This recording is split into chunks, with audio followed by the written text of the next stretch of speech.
começar então? Vou filmar você.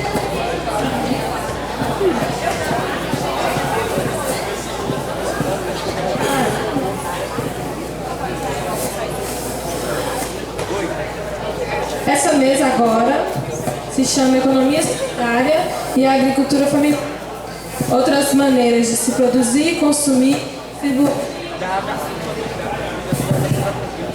Nos vales do Jequitinhonha e Mucuri, as atividades da agricultura familiar e da economia solidária têm se mostrado relevantes para a geração de trabalho e renda, além de uma alternativa ao desemprego. Tais práticas representam possibilidades de construção de novos valores na produção de bens e serviços. Esta mesa tem o objetivo de debater conceitos e práticas relacionadas à economia solidária e à agricultura familiar e apresentar o contexto em que essas iniciativas se inserem. Gostaria de convidar para a mesa o professor Francisco Lima, professor do Departamento de Engenharia de Produção da UFMG, coordenador do Núcleo Alternativo de Produção da Escola de Engenharia da UFMG.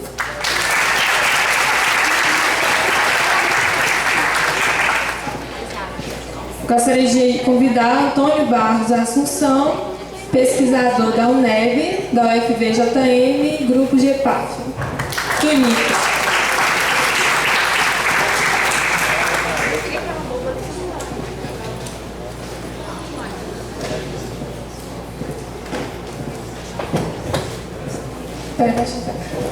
Convido Daniel Sucupira, representante da Secretaria de Agricultura de Teófilo Otoni.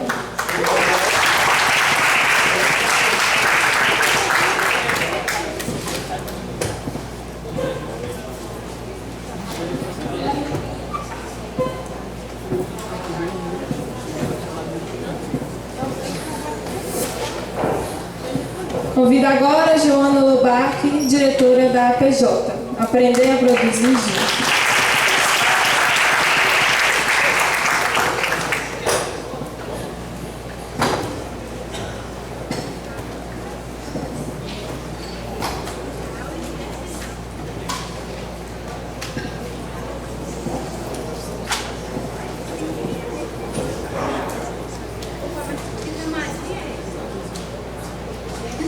Antes, um pequeno poeminha de um poeta de Fronteiras dos Vales, cidade do Vale do Mucuri. Há de se tramar uma nova junta, há de se juntar os homens e as mulheres numa tropa só, há de se apertar os laços, há de se laçar os homens e as mulheres sem usar o nó. É preciso traçar o abraço, é preciso tecer o traço, sem mais demora. Carece juntar as pontas, carece tramar a união, logo agora.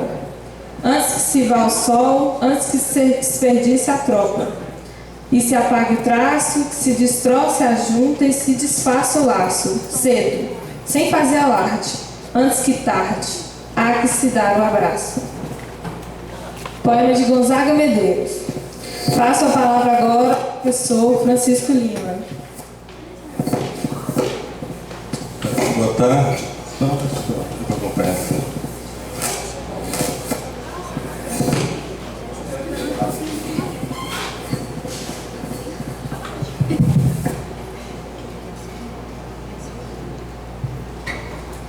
Enquanto monta aí,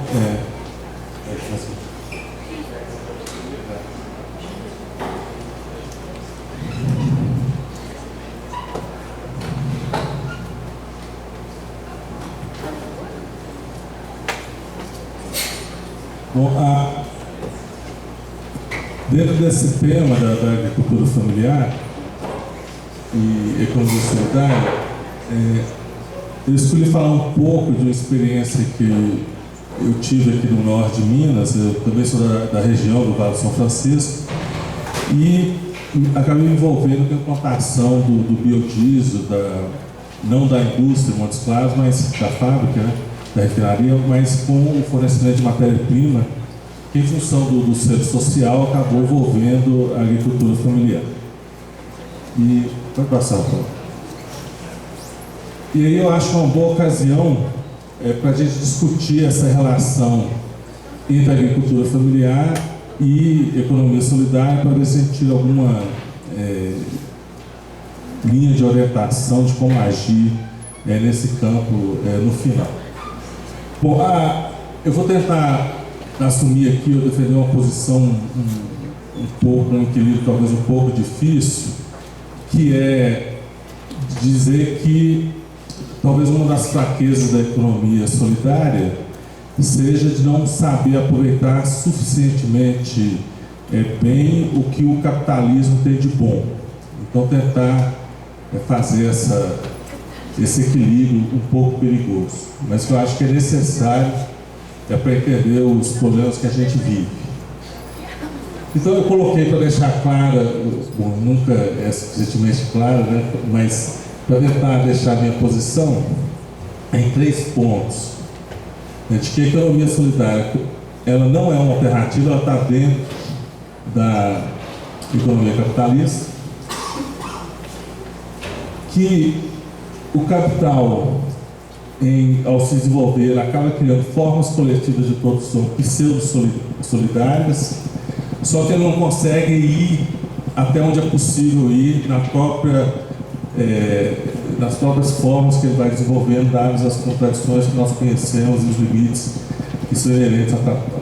E eu estou chamando de formas coletivas de produção pseudo-solidárias, depois eu vou explicar por quê.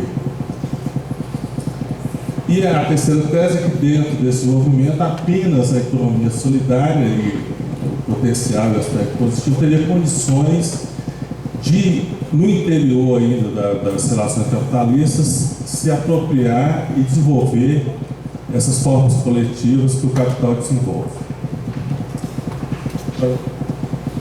Então, para discutir isso, eu organizei a apresentação em 4 pontos. Falar da agricultura familiar e economia capitalista, no caso da agricultura, né, como que essa relação se estabelece, o caso do biodiesel e as dificuldades que a gente enfrenta, distribuídos em 4 mitos. O da educação da eficiência, já foi bastante comentado aqui, essa impossibilidade de ser uma alternativa e as dificuldades de construir uma economia solidária a partir da noção de solidariedade que é utilizada na política e na ética. E no final a gente pode tentar fazer alguma discussão mais genérica sobre a economia solidária. Então, a agricultura, tradicionalmente, a agricultura familiar, ela tem várias formas de relação com a agricultura em geral, né, agricultura capitalista. É claro, o agronegócio normalmente não vai se interessar, acaba deslocando a agricultura familiar para outras esferas, como acontece no caso da soja. Nos Estados Unidos, aconteceu um fenômeno interessante em que o familiar se tornou grande negócio, o grande negócio se dá em propriedades familiares, negócios familiares, mas grande. E o Brasil e outros locais criaram o que a gente chama de agricultura integrada, em que a agricultura familiar continua do jeito que mas dividindo o seu tempo entre a produção própria e a produção para grandes indústrias, no caso clássico é sadia, né? A gente chama de agricultura integrada. E a agricultura familiar, como ela existe de forma mais independente, através de unidades familiares, comunitárias ou cooperativas. Bom, no caso do Norte de Minas, esses 4 modelos estão acontecendo no caso do biodiesel. Então a gente está vendo empresas que estão tomando a frente e se implantando na região no estilo do agronegócio, unidades, né, que tem plantio próprio, etc., como a SADA. Tem unidades que estão usando esse modelo de integração ou um modelo misto, por exemplo, a empresa Petrovasf, que ela própria cria uma rede de fornecimento e aprovisiona os agricultores da produção e depois compra deles. Algumas cooperativas que são centralizadas, como a Grande Sertão, e outras unidades, mais de um nível de projeto, que estão querendo construir unidades mais descentralizadas, dando mais autonomia aos produtores. Bom, a gente fez a avaliação desses modelos na região, e aqui só para resumir rapidamente, existem várias semelhanças nesses modelos. Uma conclusão geral é que nenhum deles está gerando impacto grande na renda familiar ou na mudança da geração de valor, de agregação de valor na agricultura familiar. Em todos eles, a agricultura familiar está sendo envolvida, principalmente em função do selo social, que é obrigatório que se compre de agricultores familiares.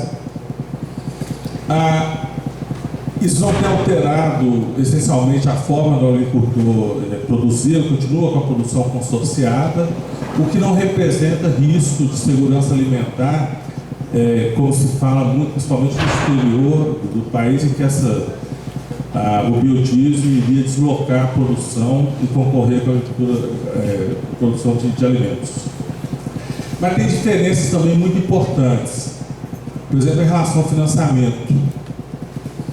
Então, os agricultores, como a gente sabe, eles estão extremamente endividados aqui no norte de Minas. Eles não conseguem autofinanciar a produção e, pelo fato de eles estarem inadimplentes, também não têm muito acesso a recursos de financiamento oficial. Então, isso faz com que as empresas estejam recorrendo ao financiamento próprio e criando essa dependência da produção integrada. E isso também em função de vários projetos fracassados, que depois eu vou comentar um pouco, vocês conhecem muito bem também. Outra diferença muito grande é a capacidade de gestão. Para que a agricultura familiar pudesse se desenvolver e agregar valor nessa nova atividade, eles teriam que desenvolver uma certa capacidade gerencial no nível do agronegócio, no nível industrial. Então, normalmente, eles são muito bons na parte agrícola, no máximo numa cooperativa agrícola, mas dá esse passo para a etapa industrial, falta uma certa competência técnica e de gestão. E um problema uma diferença que aparece é quanto à eficácia social desse modelo. Então, isso é de se esperar, quanto saindo da produção integrada para a produção cooperativa, os trabalhadores ganham mais. Então, na produção integrada, eles conseguem uma renda, às vezes, de R$500 por hectare plantado, o que não é muito, por exemplo, pensando perto de outras culturas, que eles acabam nem se interessando pela produção de oleaginosas, quando acontece no projeto de Jaíba. Desconfigurou um pouco aí a mudança. Bom, qual que é o resultado final desse diagnóstico realizado? Qual que é a situação atual? Foram testados vários tipos de oleaginosas, amendoim, gergelim, girassol, etc.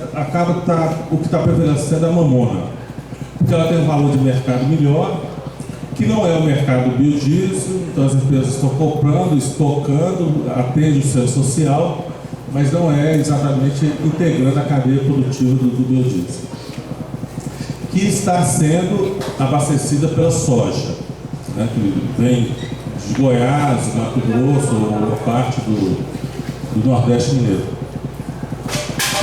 Então, essa política do incentivo do selo social, ela tem que ser revelada um pouco inócua para alterar essa realidade dos agricultores, que estão sendo, com exceção da cooperativa Grande Sertão, a maior parte deles está sendo inserida dentro dessa estrutura integrada, ou então simplesmente vendendo como produtor isolado no mercado livre. Às vezes eles têm a opção de escolher qual empresa está pagando melhor.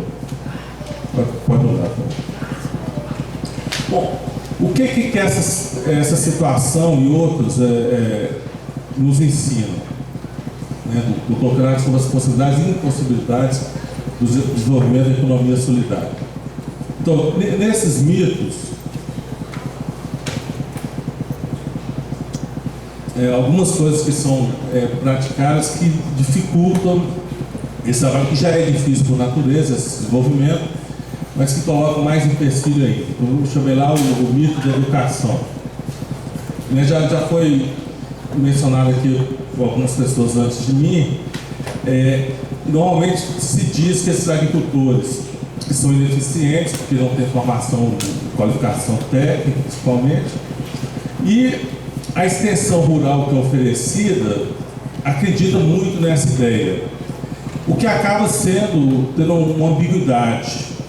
Eles acreditam que a educação, que a informação técnica é suficiente, eles consideram todo o restante de montagem de negócio, de plantio, de gestão econômica, de alternativas de produção que os agricultores sempre escolheram, o risco que eles correm, que não pode ser muito grande na condição que eles vivem, etc.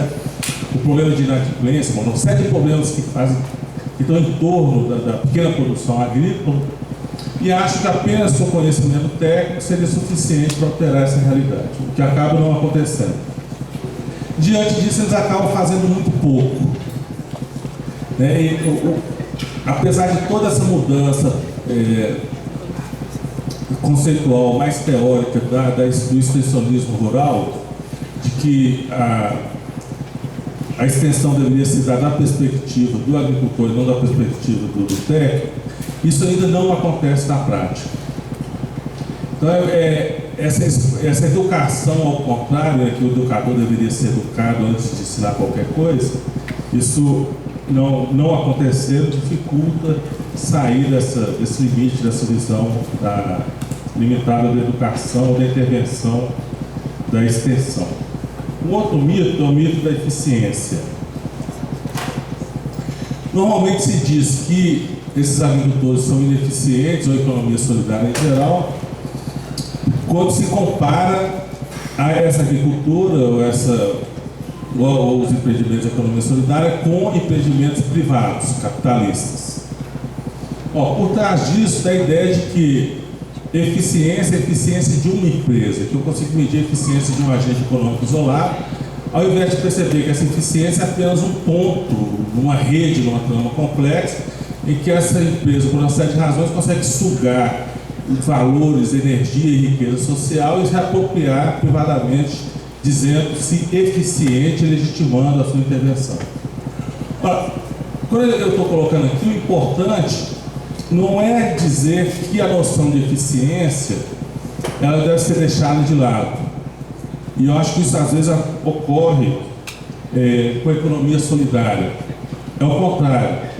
É mostrar que para ser tão eficiente quanto a empresa capitalista, a gente deve fazer o mesmo jogo que elas fazem, que é criar essa rede social e de forma mais inteligente, mais capaz, como eu coloquei no início, do que eles são capazes de fazer.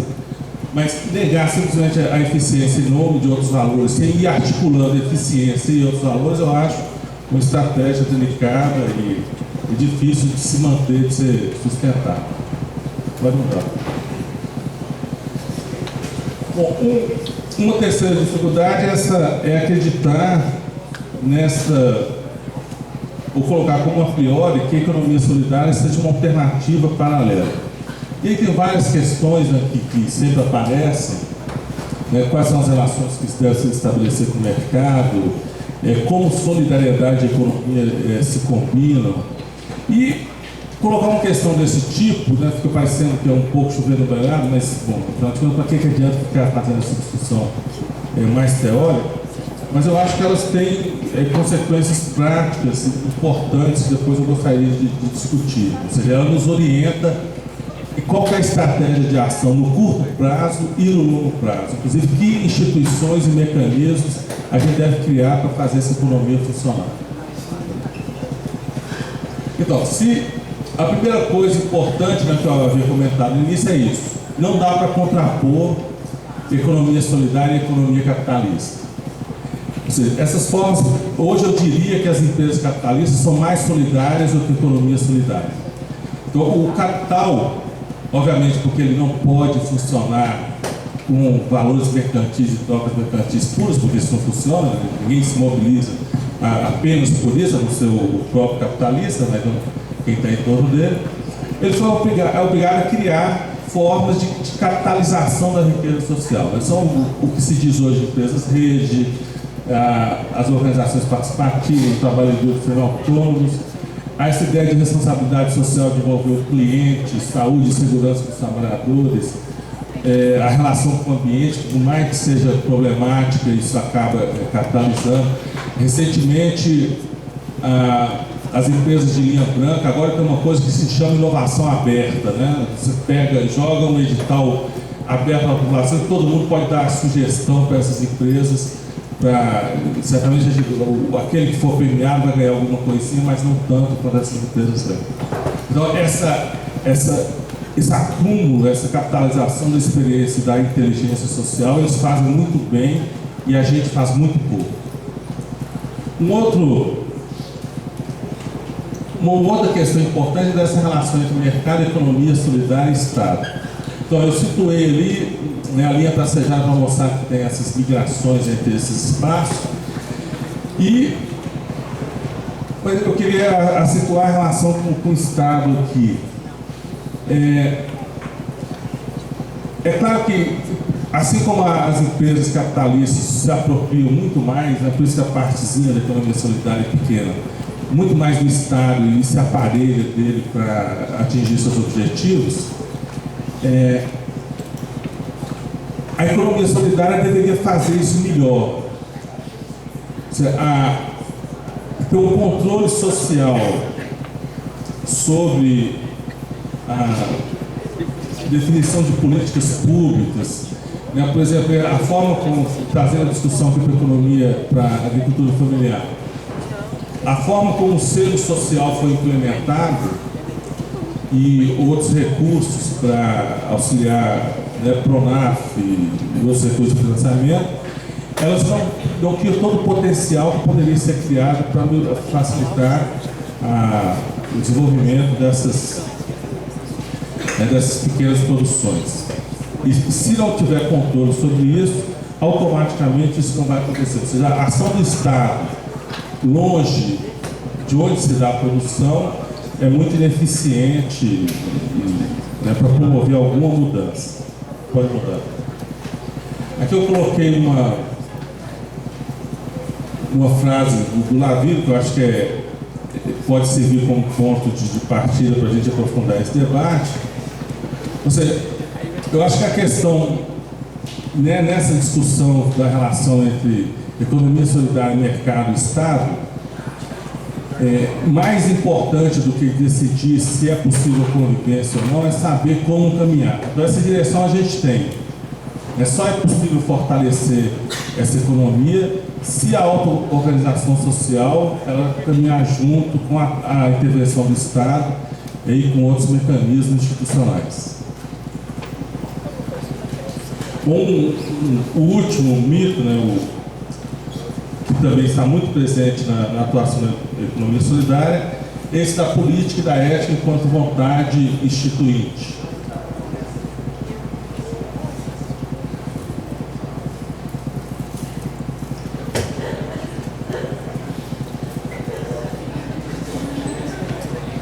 Então, eu acho que a melhor definição da necessidade de se instituir uma outra economia e mostrar qual que é a especificidade da economia solidária está nessa afirmação do Castoriadis, dessa circularidade entre como que uma sociedade se organiza, inclusive na sua economia, e os valores que são utilizados nessa organização e na avaliação, os critérios de avaliação de eficiência e outras coisas, assim como naquela citação anterior. Ora, o problema então a dificuldade é essa. A gente não pode pôr a economia solidária e a solidariedade como a priori. Ele não pode ser ponto de partida. Ele tem que ser, no máximo, um ponto de chegada, né? Tem que ser um processo em construção. Então, essa circularidade não se resolve em afirmar que uma coisa é possível, independente de como ela vai ser constituída. O que vai nos levar a uma problematização da solidariedade, ou fazer eventualmente abrir mão de alguns valores, de alguns princípios, em prol dessa construção mais objetiva, mais realista, mais com pé no chão, para dizer de outra forma. Ou seja, a solidariedade e a autonomia é o resultado desse processo e não a afirmação de que ela seja condição para que a economia dessa maneira aconteça. Uma frase que eu escuto muito em todas essas interações com esses empreendimentos, as pessoas chegaram ao final de um diagnóstico e dizer: bom, o empreendimento não se desenvolveu porque as pessoas não estão suficientemente conscientizadas de que elas devem ser solidárias. Esse dever ser não pode ser condição para começar a construir um processo desse. Então, para encerrar, eu coloquei 4 proposições que podem resumir isso e nos ajudar a discutir. Primeiro, essa necessidade de problematizar o que é solidariedade. Afinal de contas, o que a gente quer dizer com isso? Não vai dar para discutir aqui, mas pelo menos tem 2 posições que são interessantes para se discutir. Essa briga entre solidariedade e dádiva. Bom, o que eu acho importante nessa discussão é que se chegou ou pode-se chegar a um ponto de discutir reciprocidade sem equivalência. No capital, o que prevalece é a equivalência, né? Todo mundo é igual perante a lei. Na dádiva, se cria uma relação de dependência, porque sempre tem um superior, alguém que pode dar e apenas um outro que vai receber, e na reciprocidade se cria uma relação entre iguais. O problema é que não existe, se não existe relação de equivalência, a gente não pode resolver, por exemplo, numa associação, colocar uma regra salarial baseada no esforço individualizado para resolver um problema de distribuição dos ganhos. Então tem que ser uma outra regra, um outro critério que tem que ser construído. Esse critério de reciprocidade sem equivalência é o que corresponderia melhor à orientação da economia solidária, só que até chegar lá vai ter um longo caminho, um longo percurso que não pode ser instituído. Por exemplo, é um grande equívoco chegar numa associação no empreendimento que está começando e instituir por norma que todo mundo vai ganhar igual, independente das condições de produção, etc. O que acaba revertendo depois de um certo tempo. Então, construir essa solidariedade na prática, no trabalho cotidiano e pelo trabalho, seria a orientação que a gente deveria seguir para começar a caminhar, ou continuar caminhando. Uma outra regra geral é essa apropriação do Estado. Eu acho que os movimentos sociais, de forma geral, ainda não conseguiram, também é fácil dizer, mas o princípio é importante. Pensando em relação à universidade,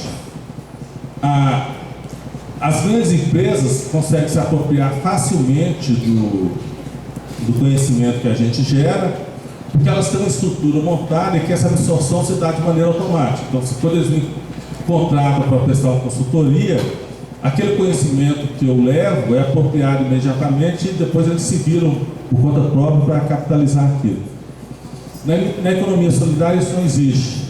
A relação com a universidade ainda é uma relação desigual, uma relação que não tem... o polo forte não está nos empreendimentos, mas está com a gente, com a universidade. Isso acontece, inclusive, nas incubadoras, que deveria ser revertido. O controle sobre a problemática, como que se vai dar pesquisa, quais os assuntos, etc., deveria ser deslocado dos empreendimentos e essa estrutura não foi construída ainda. Pode passar, por favor. Bom, finalmente, os 2 últimos, todo mundo se repete sempre essa história da rede. O dilema é o seguinte: por que uma rede de economia solidária que poderia se desenvolver onde existe, teoricamente, solidariedade, não se desenvolve? E ela está se desenvolvendo dentro das empresas capitalistas. E, finalmente, tentar partir, inverter essa relação, que, inclusive, o que existe no extensionismo rural ainda se repete na economia solidária de modo geral, essa relação de quem deve aprender com quem. Só para finalizar, o Boaventura Santos ele coloca um termo que eu acho extremamente pertinente. Hoje o problema não é falta de extensão universitária, é o problema da intenção. Ou seja, a sociedade é que tem que entrar e tomar conta da universidade e não o contrário, né? Não é extensão, mas sim trazer os problemas sociais para dentro do que a gente trabalha, os nossos problemas, nossos conceitos, métodos, etc. Obrigado.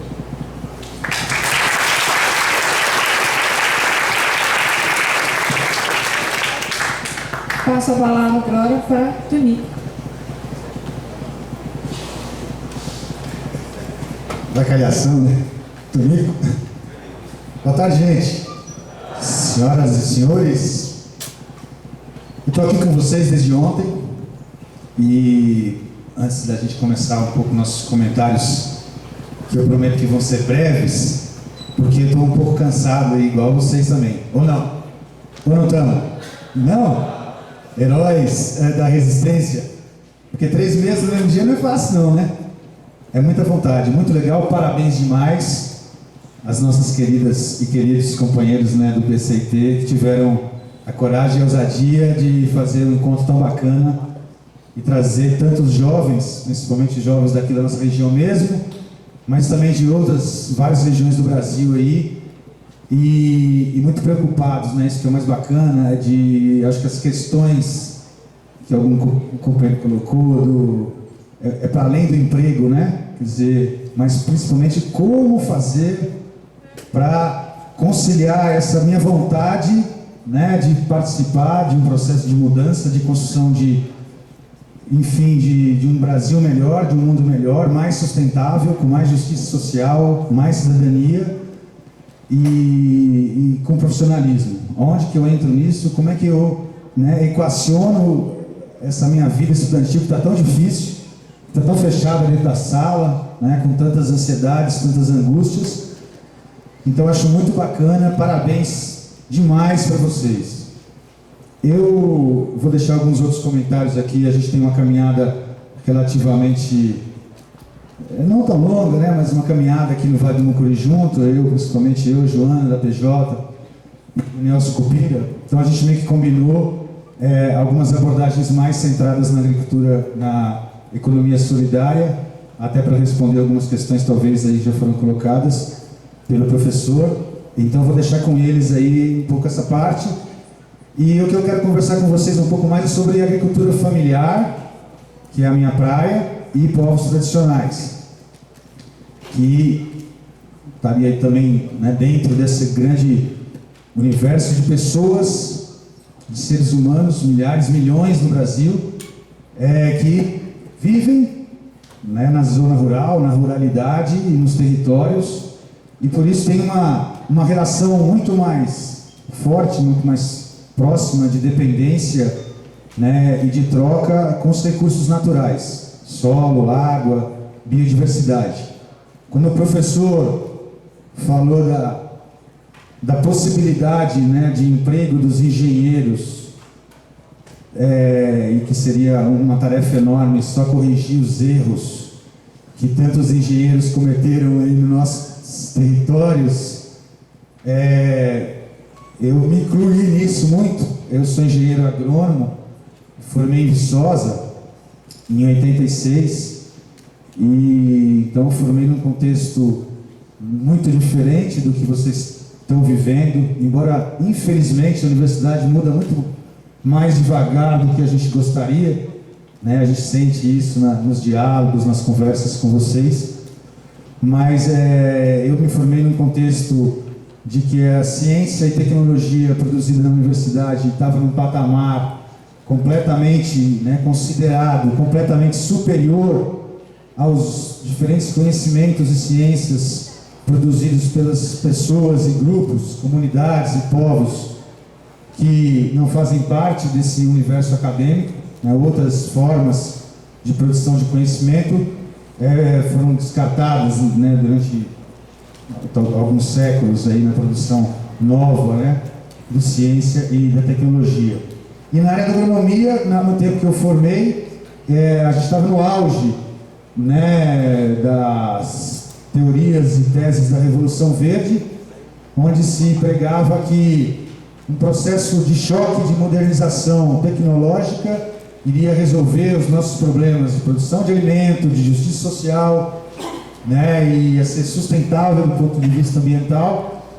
E iriam resolver os problemas da agricultura familiar, que naquele período tinha um destino, que era se integrar a esse processo de modernização. Um processo muito recente de mudança, quando a gente vê um auditório de universidade cheio de técnicos, né, de futuros profissionais que já têm uma declaração muito forte que querem trabalhar com uma outra perspectiva de construção, de ciência e tecnologia. Então isso é o mais importante e é o que dá mais felicidade para a gente estar aqui olhando para as caras de vocês hoje. Eu falo que a gente é muito responsável, o agrônomo, entre outras coisas, porque, por exemplo, o que a gente quer e às vezes, né, a partir dessa decisão ideológica, política de cada um, é contribuir com o desenvolvimento, praticar o que o professor chamou, né, e tem toda essa controvérsia em torno desse termo, como real necessidade da controvérsia, que é o termo extensão, né, que é estender o conhecimento da universidade, conhecimento da tecnologia que nós temos, para quem não tem conhecimento. E essa perspectiva era muito forte na extensão rural, ainda né, infelizmente. Nós que estamos querendo construir um processo diferente. Então, um dos crimes, por exemplo, que os engenheiros agrônomos cometeram através da extensão e da pesquisa, material genético, distribuição de semente, para dar um exemplo, distribuição de semente de milho híbrido de graça em todo o Brasil.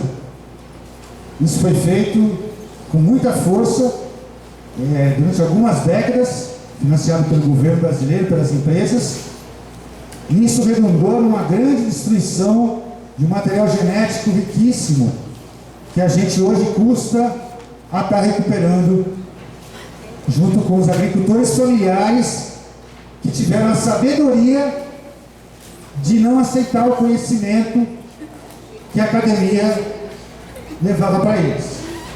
A academia, através da pesquisa e da extensão rural. A resistência dos agricultores e agricultoras ao processo da modernização foi fruto de um desejo profundo dessas pessoas de se reproduzir do modo de vida, do modo da cultura, da relação que eles tinham com o conhecimento, com a produção do conhecimento, com o modo como eles se relacionam entre si e com o meio ambiente. Essa questão da relação historicamente construída dessa agricultura familiar, na maior parte das regiões do Brasil, vem de uma matriz cultural muito diversificada. Por isso que a gente, em cada região, e na maior parte das vezes, em cada uma das nossas regiões e dos nossos territórios, nós vamos encontrar hoje uma matriz diversificada que parte de uma população indígena que está muito mais presente entre nós do que a gente imagina, de uma população negra e afrodescendente, de uma população migrante, né, de diversos países da Europa, principalmente, mas também de outros lugares, da Ásia. Na nossa região, nós tivemos, até 150 anos atrás, 32 etnias indígenas. O professor Leonel está ali, presente. Quem estava aqui ontem, né, desde cedo, acho que teve oportunidade para participar um pouco desse diálogo, né, o cenário recente de destruição que foi esse território. Então, essa população de agricultura familiar no Brasil, ela se conformou, se formou e se reproduziu. Nós dizemos que até muito recentemente, sem nenhuma política. A não ser as políticas que conduziam ao extermínio dessa população. Disputa de território, disputa de terra, disputa de água, que é o que foi discutido na mesa anterior. Então, todas essas disputas de um sistema que queria limpar o campo no Brasil, porque esse projeto das barragens é um projeto antigo, né? A limpeza que o sistema capitalista não conseguiu fazer no Brasil nas últimas décadas, graças à resistência da agricultura familiar, dos grupos das populações tradicionais, é que gera esse problema hoje, né? Porque as populações continuaram lá, alheias à vontade dos grupos que queriam transformar toda essa população em mão de obra, né, concentrada nas grandes cidades. Essa população resistiu, embora numa situação politicamente até hoje, evidentemente, na correlação de forças que foi discutida pelo professor entre o grande capital e essas populações, uma relação completamente desigual, mas ainda nessa relação desigual, nós conseguimos reverter essa tendência de uma maneira definitiva. Porque hoje a agricultura familiar é lei, é política pública, é reconhecida pela sociedade urbano-industrial, pela sociedade, pelas classes trabalhadores da cidade, que reconhecem que, apesar da falta de política, a agricultura familiar continua sendo a grande produtora de alimentos, continua sendo e é a grande protetora da biodiversidade, principalmente nos territórios mais impactados. Por quê? Pela relação que ela tem com os recursos naturais, pelo grau de dependência e conhecimento cultural que ela desenvolveu para garantir a sustentabilidade. Num processo de pressão enorme, mas está aí. Os povos tradicionais estão aí, estão pipocando. Nossa região, nosso grande território aqui, nós temos povos indígenas lutando pelo novo reconhecimento, ressurgência de populações indígenas, localização, afirmação, reafirmação, demarcação de áreas quilombolas, comunidades de agricultura familiar que se reorganizam com um contingente de pessoas que migraram para cidade, para trabalhar na cana e no café, né, em São Paulo, que hoje absorve muito menos essa mão de obra do Vale de Jequitinhonha e Mucuri, que começa a retornar para suas origens culturais e querem trabalhar na terra, querem construir uma relação diferente. E essa relação é efetivamente diferente.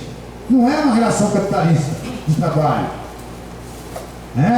O sistema da agricultura familiar é um sistema que envolve múltiplas atividades, né?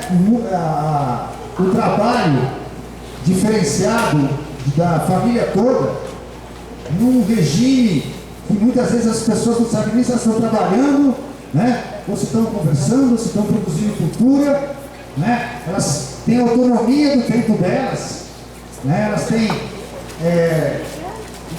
relações econômicas tipicamente não capitalistas, porque elas trocam de reciprocidade, certamente é uma palavra bastante adequada, porque a troca de semente, né? A troca de dia de trabalho, a troca de conhecimento livre, conhecimento gratuito. Então essa agricultura familiar está aí, ocupando as grotas. O pessoal que esteve no grupo da educação do campo teve a oportunidade de dar uma olhada numa pesquisa que a gente fez aí, né, alguns dados que o GEPAF, do qual eu também faço parte, né, mais ou menos, desse grupo de estudos de extensão e pesquisa da agricultura familiar. E então, quem participou do nosso grupo lá também teve a oportunidade, né, de participar desse debate. Tem muita informação, muita coisa por fazer, né, do ponto de vista dessas novas organizações que essa rede social da agricultura familiar forma a partir do associativismo.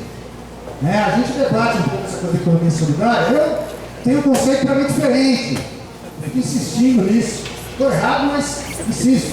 Eu tenho para mim que essa economia, né, hoje, se conforma um determinado campo de saber da economia solidária, que remete muito para essa coisa do empreendimento solidário, né? Que é o associativismo, o cooperativismo. Isso é importante, isso está crescendo, tem um monte de problemas e desafios que o Daniel e a Joana com certeza vão comentar, o professor apresenta algumas contradições, mas realmente onde essas iniciativas elas não são bem sucedidas. Primeiro, a gente tem que muito avaliar o que é sucesso ou insucesso desses empreendimentos. Isso é um debate. O outro é a essência da economia solidária e a prática da economia solidária, na minha concepção, nós povos tradicionais da agricultura familiar, é milenar e histórica. Né? É nessa prática cotidiana, né, de dar semente para o vizinho, né? É uma reciprocidade. Ninguém fica dando as coisas, né? Eu dou para o meu vizinho, o vizinho não dá nada, dou para o vizinho, não dou nada. Mas eu dou a semente para o vizinho esse ano, no outro ano o vizinho me traz uma galinha. Né? Eu não estou botando no papel um dia, vamos trabalhar junto, vamos resolver um problema. Trabalhar com esse povo é muito bacana, é muito gostoso. Né? Eu lembrei esse paralelo agora, por exemplo, quando vi uma reportagem a respeito do censo. O pessoal que está aplicando o censo aí, que não trabalha nisso? Não, né? Então tem uma reportagem. O pessoal, como é que é o problema para fazer o censo? Lá na casa dos pobres é fácil. Né? O pessoal abre a porta, senta e dá um cafezinho. Na casa do rico, manda voltar depois, não quer atender. Né? É uma relação humana que vai se reproduzindo na sociedade, sabe? É uma forma de ver um mundo e ver o outro. A agricultura familiar, quem trabalha em agricultura familiar aqui, quem teve oportunidade, a Nina, né? Outras companheirinhas aí, companheiros, você sabe, você vai na casa de qualquer agricultor, ele te chama para jantar, o feijão com a farinha que ele tem. Né? Ele compartilha a casa dele. Compartilhe o conhecimento dele, sem cobrar pelo tempo. Então, nós temos uma sociedade diferente, real. Não é uma sociedade que a gente precisa inventar. Nós precisamos potencializar, sim, os empreendimentos solidários. Não precisamos inventar a gente. Não precisamos inventar a solidariedade. Precisamos inventar reciprocidade. Nós precisamos dar visibilidade para os valores, pelas crenças que esse povo tem, pelo modo de se reproduzir, pela cultura que ele quer e briga por reproduzir. Eu acho que essa é a essência do trabalho. O emprego, aí, eu vou para encerrar rapidamente, um pouco a respeito. Então, como é que nós empregamos para trabalhar com esse povo, né? 5 minutos, beleza? Então, eu queria falar uma coisa para vocês antes. Vou levantar um pouquinho. Estou sentado, não está lá.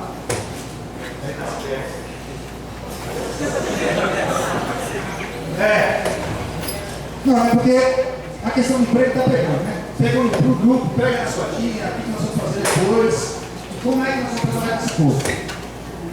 O primeiro fato é que os desafios para trabalhar, né? Os problemas concretos que essa população enfrenta, esse processo de resistência, exclusão, né? Perda de terra, perda da água, né?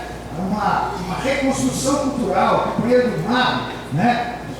Sabe, sente isso muito bem. Quer dizer, não basta, eu faço essa briga, eu me conformo com essa briga hoje, de pegar aquele grupo que estava ali na beira do rio e reassentar eles ou na beira da barragem, em outro lugar, mas com a consciência de que aquele fato ele vai exigir uma reelaboração cultural enorme, porque é o pescador que, né, é o modo de vida da agricultura familiar, tem a ver com o meio ambiente, o recurso da maneira como ela pode se relacionar com aquele recurso.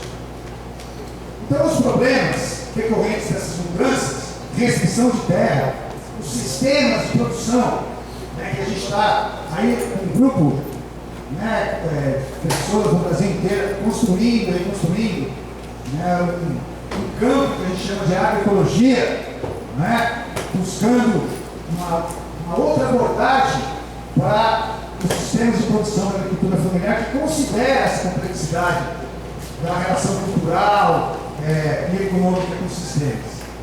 Mas esses desafios vão lá para frente. Se vocês ficarem, então, eu quero falar antes do emprego para vocês. Antes do emprego.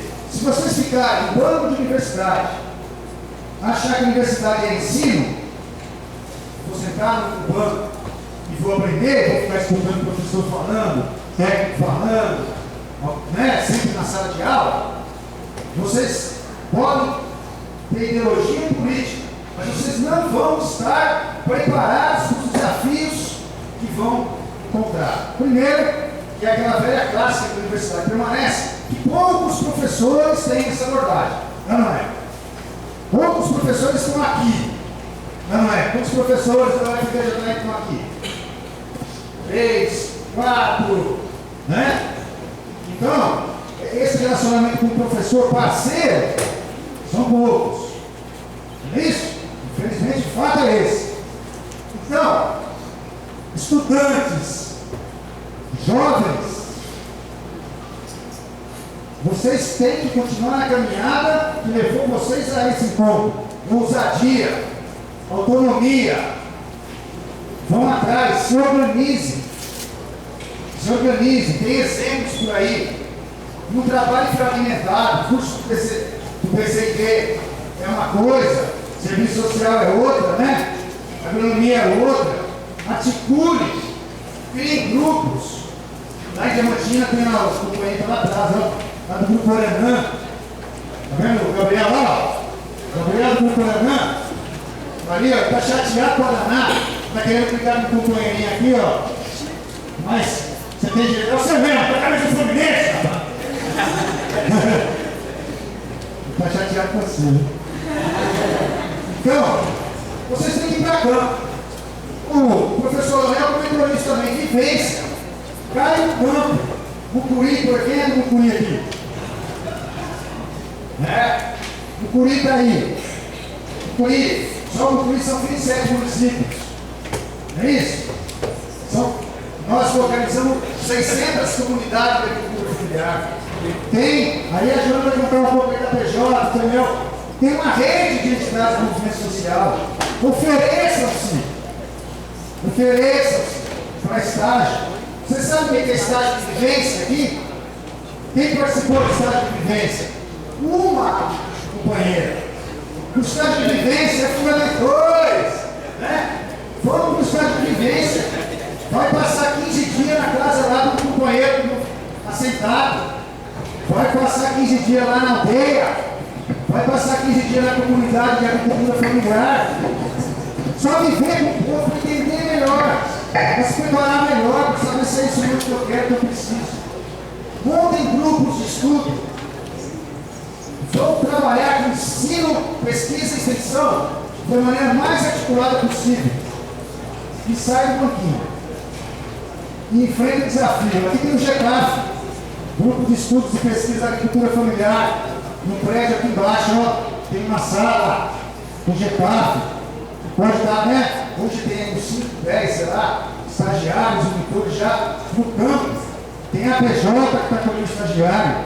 É assim que a gente vai estar caminhando, aprendendo, se tornando competente para contribuir com humildade, com troca de saber, com igualdade com os povos e populações tradicionais do Mucuri e do Brasil. Obrigado, gente.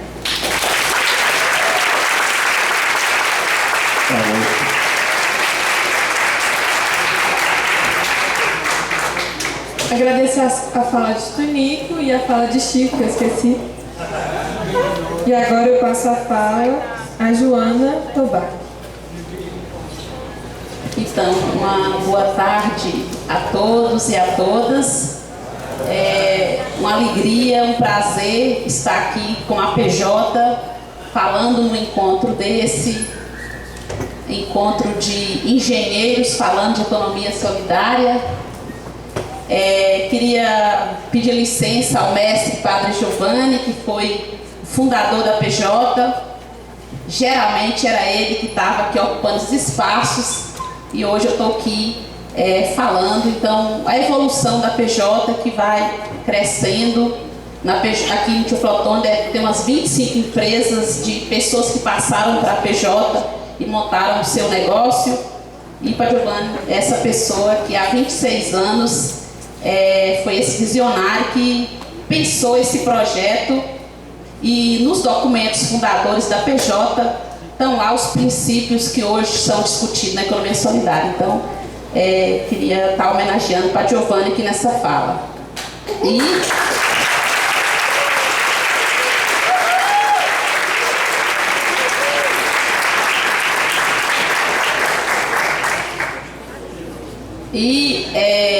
Então, parabenizar mesmo os organizadores de ter pensado essa mesa. E a gente fica pensando que sentido tem discutir economia solidária no encontro de estudantes de engenharia. Então, esse encontro revela o valor revolucionário da economia solidária, que aí a gente vai pensando novos valores da produção, da organização do trabalho em todas as dimensões, inclusive na dimensão técnica.